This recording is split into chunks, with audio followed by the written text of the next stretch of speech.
Welcome to Recogniform tutorial channel.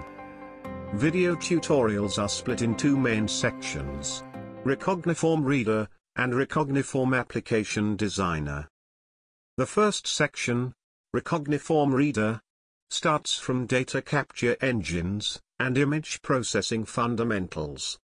Then, it focuses on Recogniform Reader software architecture and product features.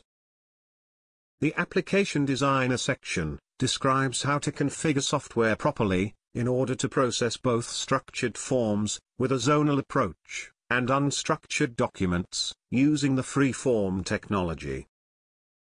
We suggest to follow the videos, according to the playlist order.